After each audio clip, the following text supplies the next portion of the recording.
Hi, today I thought I'd do a video on the Domke F2, which is a photography bag. It's specifically designed for photography. It might be the first photography bag that isn't a box. I believe it was developed in Philadelphia. I think it definitely America because it says made in USA on the bag.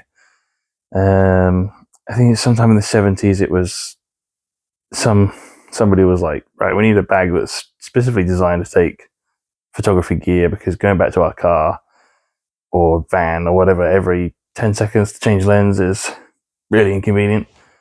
So we'll get a big load of heavy cotton, load of waxed linen cotton stuff, and we'll turn it into a little rectangular bag with a couple inserts and shove some camera stuff in it. I believe up until this point, up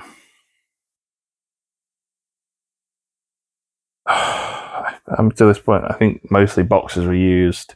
Like you'll see on old eBay listings and stuff, like people will have, Nikon F, and then it'll have a box that you put the lenses in a box, and each lens will have a lens case, padded lens case, and blah blah blah. blah. This thing was kind of like you'd have.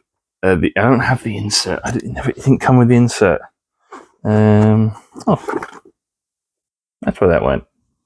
It didn't come with the insert, unfortunately. It usually has like a square thing in the middle that unfortunately has a sort of swastika of like padding that goes around. It didn't come with that, but I have a low pro insert from the D300, which works perfectly well. Yeah, the low pro D300 reporter AW2 BMX TLC blah blah blah, all those letters, that fits perfectly in here and has space for like two camera bodies and some lenses and stuff. Yeah, it's been. I waxed this bag. I waxed its cotton, so I just waxed it and put it under the heat gun, and it's well waterproof now. It was tan, and I dyed it green.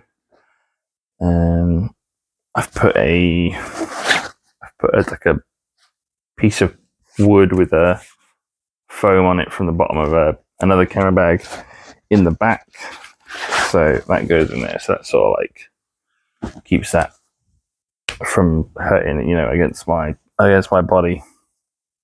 Keeps it rigid, keeps it flat. It's got two rather large. I suppose you could probably fit.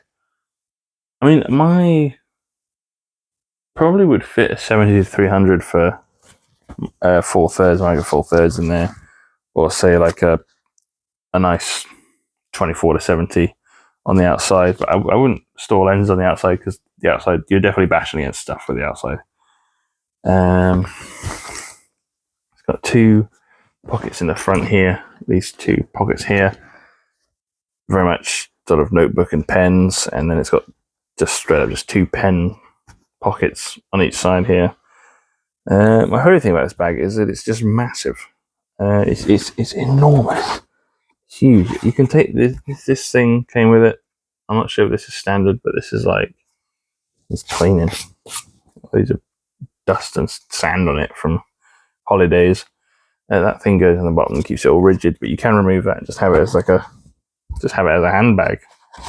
That's what my favorite thing about this bag is. It's just enormous, and you could just put whatever you want in it. Really, it doesn't have to be a camera bag. Like, looks like my low pro.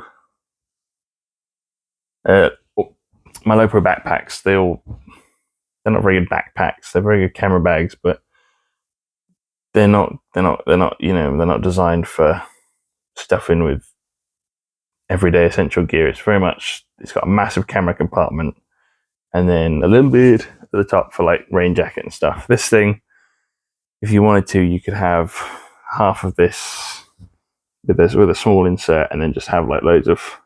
So if you say you were like a dad or something, or a mum, you could have your little bit for like a Micro Four Thirds camera, and then the rest could be nappies and bottles and God knows what else, whatever parents carry.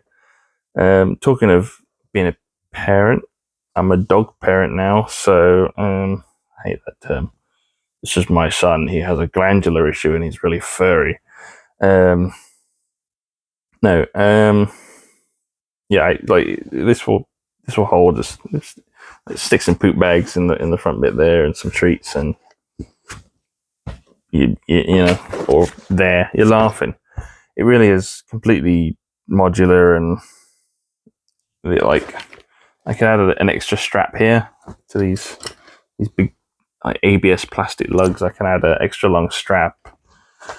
I mean that strap's fine as it is. That's fine. That will go around your body and keep it sort of right here, so you can easily open it. Talking of opening it, these clips are amazing.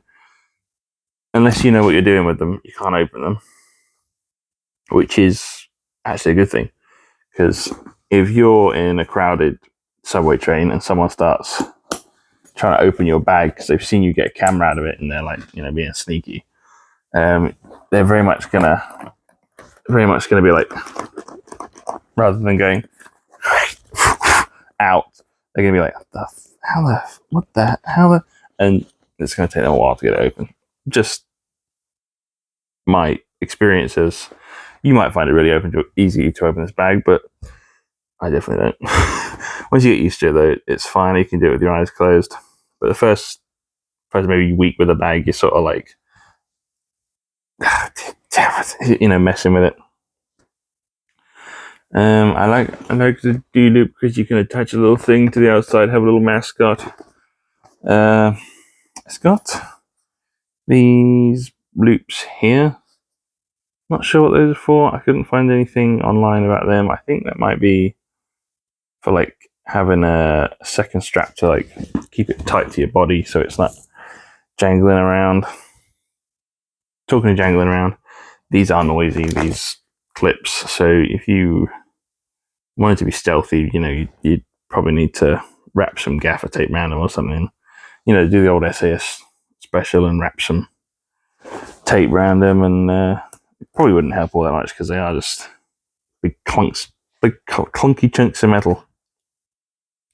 It doesn't know this bag feels like it's going to fail. I mean, this thing, as far as I can tell from the label here that says "Made in the USA," as far as I can tell, this thing is at least from the 80s, 90s, if not one of the original from the 70s.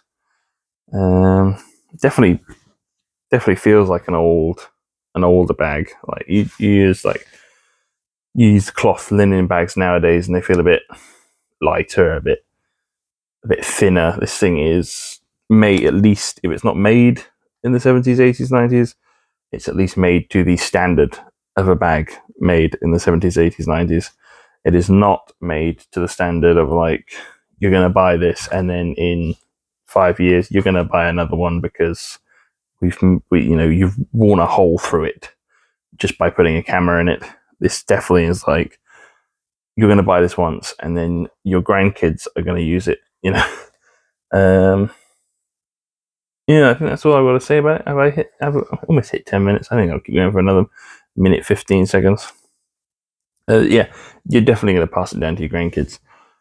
If not your grandkids' kids or your grandkids' grandkids, because it's just so tough. I mean, the stitching is, you know, properly done. There's no variation. I mean, I think it's all. I think it might not be handmade now. They might have moved on to like proper machines now, but at least back when they first came out, it was all. There was no magic way of doing it. It was all like with a person, made in the USA, which is very rare nowadays. I know Trump's trying to get that done again, probably in the worst way possible. As always, the road to hell is paved with good intentions. He's trying to get that done again, and to be fair, the USA, when the USA makes stuff, they usually make quite good stuff. I mean, look at some of their cars, brilliant cars. I mean, when the UK makes stuff, it usually makes good stuff as well. So when you make in-house stuff, it usually comes out well. Who knew that we shouldn't really outsource all of our manufacturing to another country? That's a terrible idea. Who knew? Yeah, I mean, look, this strap goes all the way around. This strap goes all the way around.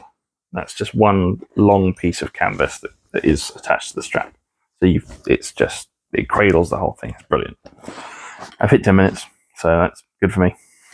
Thank you very much. Bye bye.